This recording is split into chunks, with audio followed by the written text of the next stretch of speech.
Hey there guys, and happy whatever day it is that you're watching this video. So, this one is admittedly coming a little bit late. I think I ordered this coffee around the beginning to middle of November, and I've only really just got round to filming the video. It's that exciting that Ziggy also wants to come up. Come on. Come on. No? I think he's camera shy today.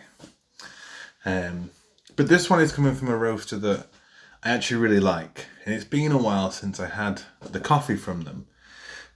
So I'm really excited to share it with you guys today, and to kind of tell you about it and to tell you how much I love the coffee from this place anyway. But we'll save that for when I actually get into it and just talk at you for a good 12 minutes. So kick back, relax, grab yourselves a coffee, and welcome to Today I Brewed.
So, what makes this coffee so special? Little bit of background.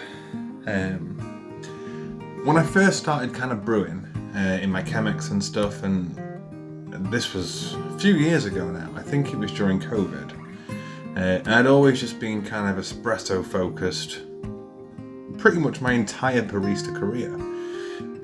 And when it got to COVID and I kind of couldn't go to all my favourite coffee shops and kind of wanted a bit more than just the espresso I was brewing at home, I kind of used my Chemex that I hadn't used for about a year, or even opened in fact. And one of the first coffees that I bought to kind of have this kind of brewing experience and learning how to brew properly, it was actually from Campbell and Syme. I think that's how you pronounce it. I think it's Syme, it won't be Syme, Campbell and Syme. It must be Syme. And that's what really kind of got me started on my kind of brewing journey, and like learning how to brew Chemexes and V60s and stuff, and not so much AeroPresses. Kind of never that bothered about the AeroPress from time to time, but it just didn't do it for me the way that filter coffee does or espresso did. And I've not had these guys for a while. But I've got 3 coffees, which, because I want to get some Christmas stuff done, I've got some coffees to brew kind of this week, and then we're going to go into Christmas. So why don't we talk about the coffee, now that I've ranted a little bit. So I think when I did order this coffee, I must have kind of got some of the last batches, because the coffee isn't available anymore on the website. And when I went to look for the information about it, I couldn't find it. So I did a bit of a search on where the farm is and the coffee and stuff like that, and I've got some information from a different roastery, but I think it's the same place, because the tasting notes are the same, bar one. So hopefully I've got it right. But the coffee. So it's from Guatemala, from the farm La Benidicion. which is in the Sansara El Progreso region of Guatemala. I think that's right. My Spanish pronunciation is notoriously terrible. But it's quite an interesting place. So the farm itself doesn't just grow coffee, it actually grows other crops. And it grows corn, potatoes, and tomatoes. And the great thing is that when the coffee is taken and measured, it's measured for its density. And then the fermentation process on the coffee is then is based on the density to decide how long to ferment the coffee for. And it's quite cool because the cherries are depulped before the fermentation in this coffee, which usually lasts between 18 to 36 hours. 12 to 36 hours. My handwriting is not good here. And the building is, with a lot of fermentated coffees, it's a temperature controlled building. And, you know, after the fermentation, the coffee is placed in pre-dryers before it goes off to actually drying on the beds. And then in the drying phase, it's just laid out on 2 massive concrete patios for 10 to 21 days. After which it's finished in a mechanical dryer. But the farm itself is run by a guy called Jose Gomez, who is actually the son of the farmer, who is also called Jose Gomez. But the father Gomez ran the farm for 20 years and before passing it down to his son, who was carrying on his dad's legacy. But back to the coffee. It's a mix of different varieties, and it's Caturra, Bourbon, and Catuai. It's a washed coffee, and it's grown between 1900 and 21 meters above sea level. And the tasting notes on this are red grape, strawberry, and brown sugar. The website I got this information from says one of the notes is mango. I've not got mango, I've got more of the grape, so I'm assuming the information is the same bar that one tasting note. But because I'm brewing this a little bit later than when I kind of got it, I have tasted it before and I kind of feel like the tasting notes were a bit too fresh. Time has also played a factor in not getting this video out as quickly as I wanted to. However,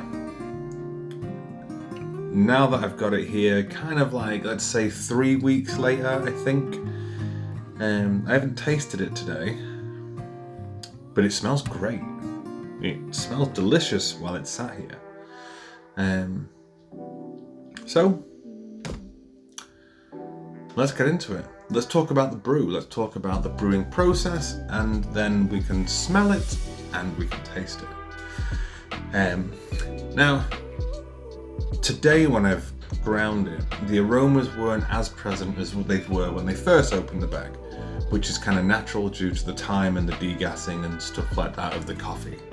And that's okay. As I said before, I usually like coffee a couple of weeks after roast, sometimes pushing it to 3 weeks, because I like it when the flavours are settled and they are more balanced. And I could rant on about how long we should leave coffee for ages, and we don't want to do that here, because I will bore you. However, grinding it today was wonderful. It was absolutely fantastic. And the aromas were really kind of balanced. I would say there was more strawberry than there was the others, but there was definitely a grapeness there. Not like a whiny grape, but like a whiny grape. It's not crying. Not like a wine-like grape, but a grapiness to the aroma with the strawberry. And I think there was some sweetness in there, which would most likely be the brown sugar, but it wasn't as apparent as the other two, and certainly not as apparent as the strawberry. But needless to say, I was looking forward to brewing it, because having tasted it when it was super fresh, I knew it was going to kind of come out quite nice in the brew.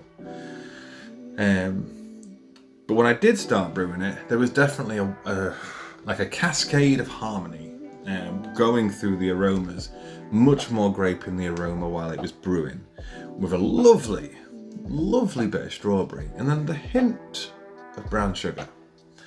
But you can see how good it looks as it's brewing, even like 3 weeks after I bought it. It looks great when it's brewing, and it smelled great. It just looks fantastic. Very sexy bloom. And we all know I love a good sexy bloom. You can notice that I did leave it to dry a little bit longer before the last pour. And whereas I know that is not usually advised against, I cannot remember the year or the lady's name, but one of the Brewers Cup champions had kind of left the coffee to go dry before pouring her next batch of water. And I've tried that intermittently over the years, and it kind of works on some coffees, doesn't work on others. Based on how this coffee smells, I'm going to assume that it worked, but we'll figure that out once we're tasting it. And it brewed in about 4 minutes 10 seconds, I think, which is great. I'm usually a 4 minutes to 4:30 kind of guy, with the exceptions of a longer brew if necessary. And I was excited because the aromas were great, and it looked great, and it brewed great. So now we're here kind of at this part where we can talk about how it smells. So as per usual, there'll be a slight silence as I smell this coffee.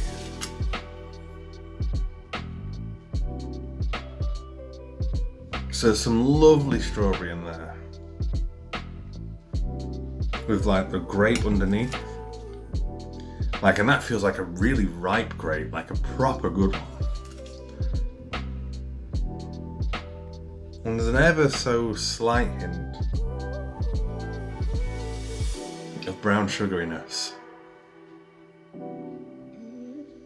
But I want to say a bit more like, kind of in the middle between like light and dark. Medium brown would be the best way to put it, but that kind of aroma, it has them both. And it's just kind of hanging there in the middle. So let's see how it tastes. How does it taste today? We will find out.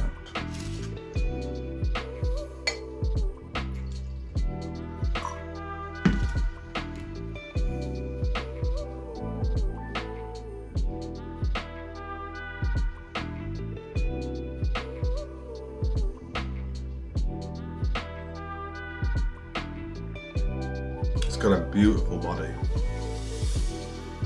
Quite thick. And we do like them thick.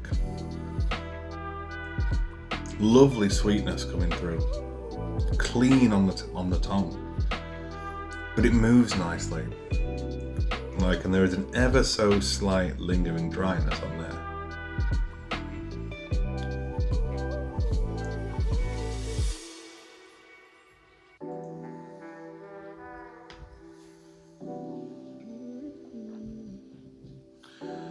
I would definitely say there's more grape in the cup. Kind of following very closely behind that strawberry, and the sweetness of the brown sugar just sitting there. It's a really lovely cup, and I'm actually really gutted that the coffee's not there anymore.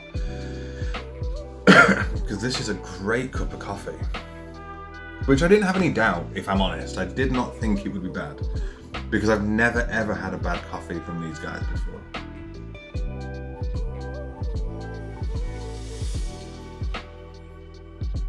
It's a brilliant cup. Such a lovely roundedness to it. And that finish is super clean. Very clean. Like Dexter after he's chopped somebody up kind of clean. Delicious. So let's end this video with the packaging. And I do love their packaging because it's got this lovely marble effect. and it just looks great. But on the back, it's got this lovely golden sticker. It's brilliant. I do love it. I genuinely love their bags. So yeah, great packaging, great coffee. I'm satisfied. But as I say, I do apologise for this video coming out a bit late, which means the coffee isn't there anymore on their website. But that's okay, because there will be plenty of other delicious coffees for us to drink out there. But I'm going to go enjoy this, as I say every week, because I do enjoy it and I get to sit and chill after I've done these videos. So you guys, go get yourselves a coffee, if you haven't got one yet. Put your feet up, relax, and most importantly, as always, thank you for joining me on today's Today I Brewed.